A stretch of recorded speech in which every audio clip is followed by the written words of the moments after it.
Okay, so now that we understand bundle branch blocks pretty well, let's talk a little bit about left bundle branch blocks in particular and what you can do to work around them a little bit. You know, it's never going to be perfect. We don't have a rule for everything, but we do have some basic rules of how bundle branch blocks work and how they look on the electrocardiogram. And so because of that, we can look for what isn't normal on a left bundle branch block pattern on the electrocardiogram.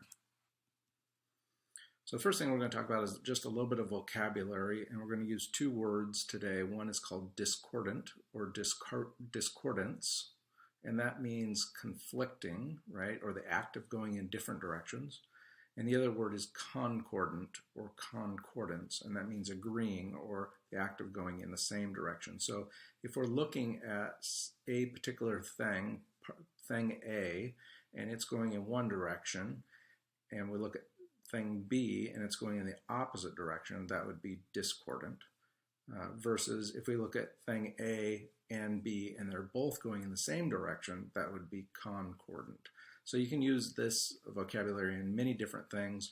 We use it in electrocardiography when it comes to bundle branch blocks, and we also use it a lot when we talk about wide complex tachycardias like ventricular tachycardia or wide complex tachycardia like SVT with aberrancy, for instance. So today we'll be using it when talking about left bundle branch blocks. So here's the same electrocardiogram you saw in an earlier presentation. We have supraventricular activity. We can see that in many different leads. We see that it is a wide QRS. We go up and look at the measurement and make sure that it's at least 0.12 or greater. And then if we decide that it is, which it is in this particular case, we go up to V1. And at V1, we go from the T-wave back to the junction. And the junction, the last terminal force of the QRS, this last piece, goes down. We push our blinker down. It's a left bundle branch block. So in left bundle branch blocks, we expect for a thing called discordance, which means every time the QRS goes one direction, the ST segment goes the other. And it doesn't matter if the QRS is going up or the QRS is going down. In each regard, the ST segment is doing the opposite. So we can just kind of roll through this 12 lead in a systematic approach, looking at the lateral leads first. And we can see the QRS goes up, it pushes the ST segment down. So it's doing what it's supposed to. That's called physiologic, which means it's doing what it's supposed to. It's its normal way of doing things. QRS goes up, goes down in AVL. Over here in V5, you can see the QRS goes down, pushes the ST segment up. And down here in V6 goes down, pushes it up just a little, right? So anything from the isoelectric line in the and up and higher, we would consider to be discordant. Then we can come down here to leads 2, 3, and AVF and do the exact same thing. QRS goes down, pushes up, goes down, pushes up, goes down, pushes up.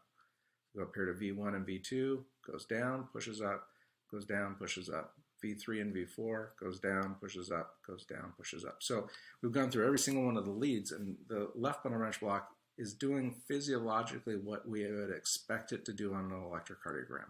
So when you look at an electrocardiogram with a left bundle branch block from now on, you're going to look to see, is it doing the thing that we expect, which is discordant changes between the QRS and the ST segment.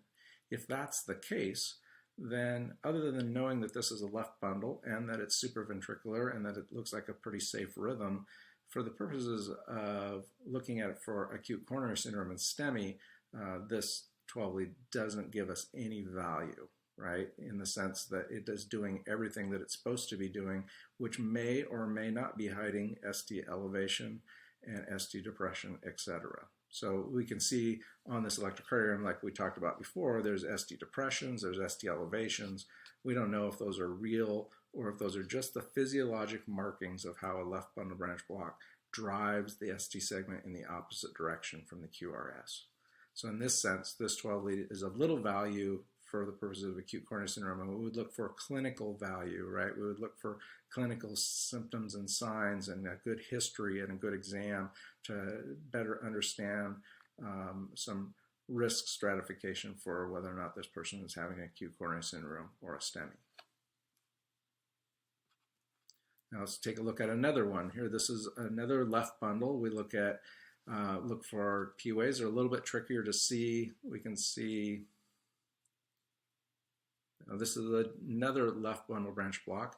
We'll go through that process here, but we can see that this is a little bit trickier to see P waves, but we can see that there are P waves over here. You can see them right there and there. So they're clearly, this is a supraventricular rhythm. It's wide. We can see that it's wide. We can look up there and it's 0.140, so that's a good way to decide what the duration of the QRS is. It's greater than 0.12, so we go to V1, we roll back from the T wave to the junction, it goes down, so we push our blinker down, it's a left bundle branch block. So we would expect to see discordance, right? Every time the QRS goes down, it moves the ST segment in the opposite direction. So down, up, right? Down, up. That's exactly what we're looking for. If we look over here, though, we can see up and up. That's not normal, right? And same with this one here. We can see QRS goes up, ST segment goes up. So that's concordance, and concordance is not a normal finding on a left bundle branch block. So we want to make sure that we catch that. We would go through the rest of the electrocardiogram in a systematic approach, looking at the inferiors. They look like they're doing like what they're supposed to.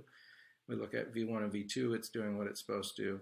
And you can see here where it's very close to isoelectric line, that's okay as well. Same with over here, pretty close. It pushes up, goes up, pushes down just a little bit, but it's doing that discordant thing in all of those leads. Same with those leads, same with those, goes down, pushes up. The only two leads that it's not doing what it's supposed to is right here. And we would use, remember these leads are cameras, they're still looking at the lateral wall, right? So this would be a lateral MI. So this is a lateral STEMI underneath a left bundle branch block.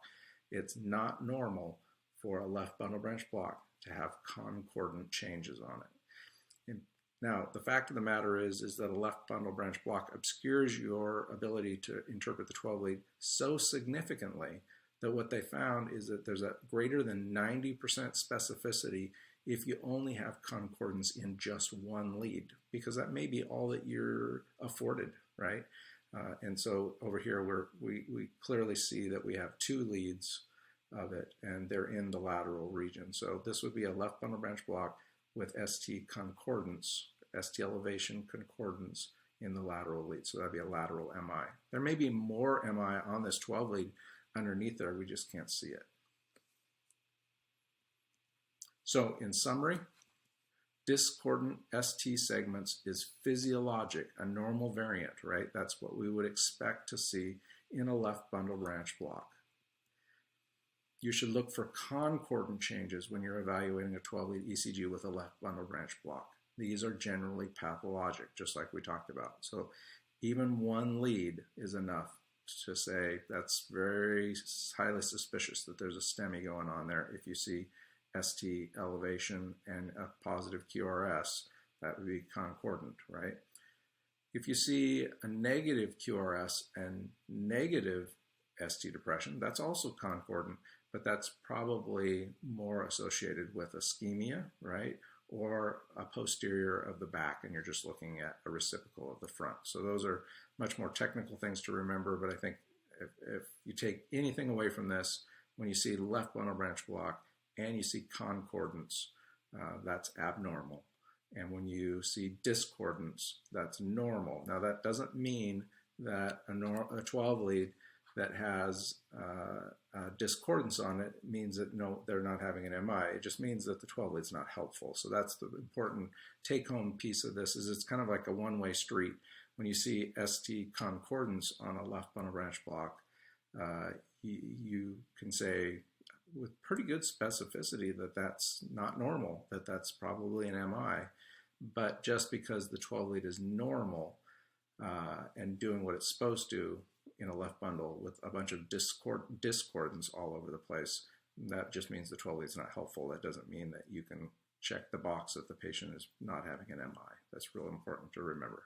All right, well, next we'll take a look at right bundle branch block and what our tips and tricks are for looking at right bundles.